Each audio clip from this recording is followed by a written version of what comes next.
अब देख लो आप, दिन में सतनाम जिनको प्राप्त है, कम से कम 1000, 500, 2000 मंत्र तो डेली करते हो, चाहे कितने बिजी हैं।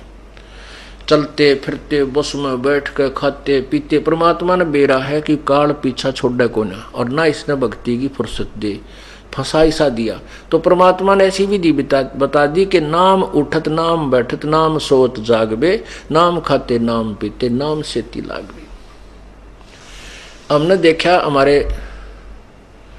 खेतों में जो हल जोड़ा करते थे हाली, कुछ तो हमारे मतलब हम उम्र थे, कुछ बड़े थे, तो तकरीबन हमने देखे वो क्या क्या करते, हल जोत रहे हैं और रागनी गा रहे हैं उसका पीछे पीछे है, कोई फिल्मी गाना गाता गाता अपना काम करा। परमात्मा के अब हम वही परिश्रम करते करते कहता आरती कर ले, रमैणी कर ले, और बातें मंत्र श्रवण करे राम नाम का, ना परमात्मा की महिमा के शब्द गान लग जा, तो वो उसके द्वारा बीजा हुआ अन्न भी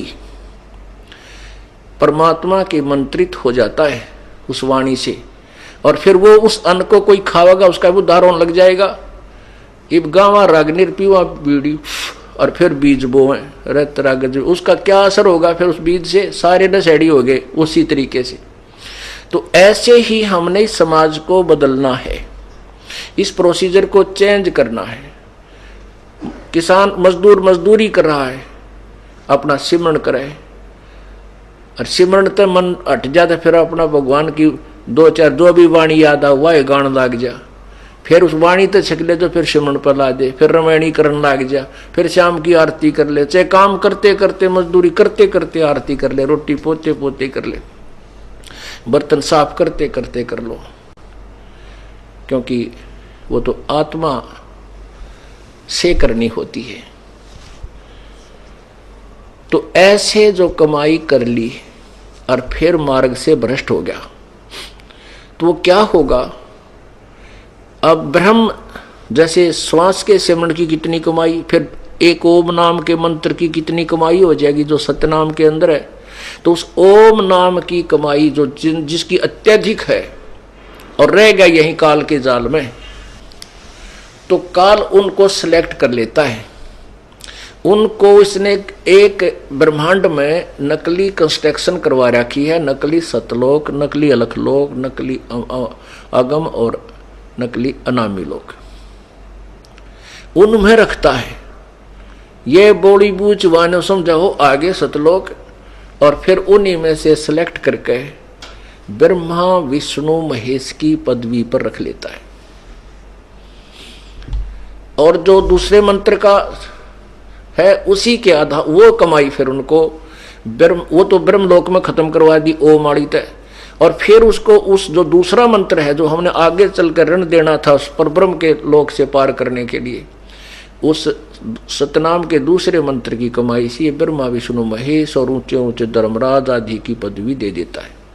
कमाई इनने की वह जो कबीर परमात्मा की शरण में किसी समय की हुई होती है, वही फिर कोई ऋषि बन जाता है, कोई देवता बन जाता है, वो होती तो उनकी पिछली कमाई है भक्ति की, लेकिन उस समय जो वो डरेड होते हैं उससे केवल सिद्धियां आ जाती हैं। जो तप करते हैं और किसी मंत्र का जाप करके वो सिद्धियां प्राप्त करते हैं, मोक्ष की कमाई नहीं होती उनकी। तो इस प्रकार ये काल का भयंकर जाल है। तो कहने का भाव ये है कि आप ये नहीं कि नाम ले लिया और सार नाम ले लिया और पार हो गए, नहीं, अब तो आप भगत बने हो। अंतिम श्वास तक प्रभु के चरणों में गिरे रहना पड़ेगा, पड़ा रहना होगा।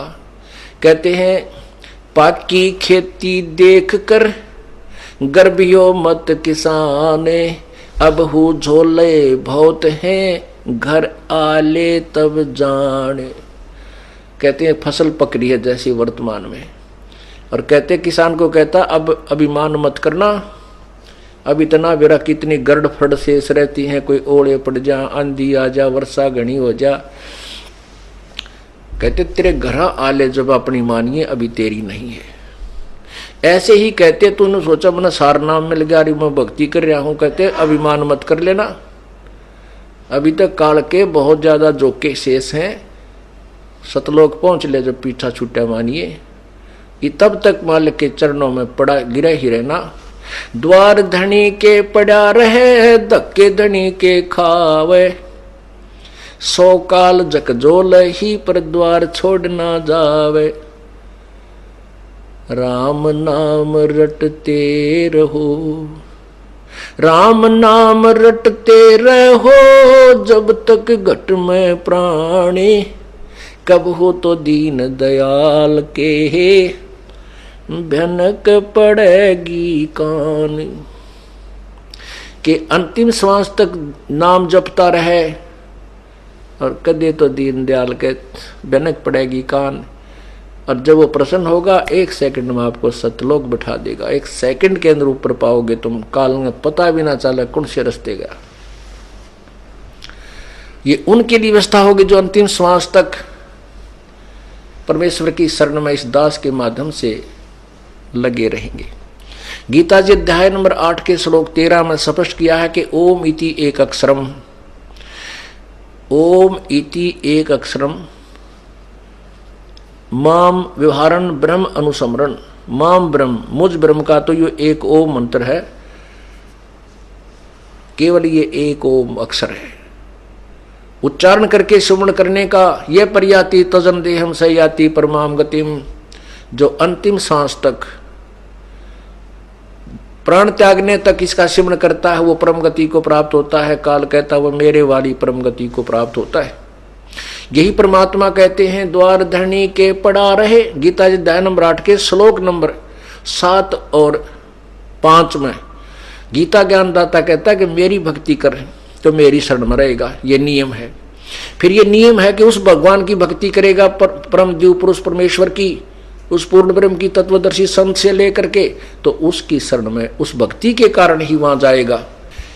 उस भक्ति बल से वहां जाएगा, यानी उस परमात्मा उस कमाई के कारण ही तो सतलोक उसके पास जाएगा।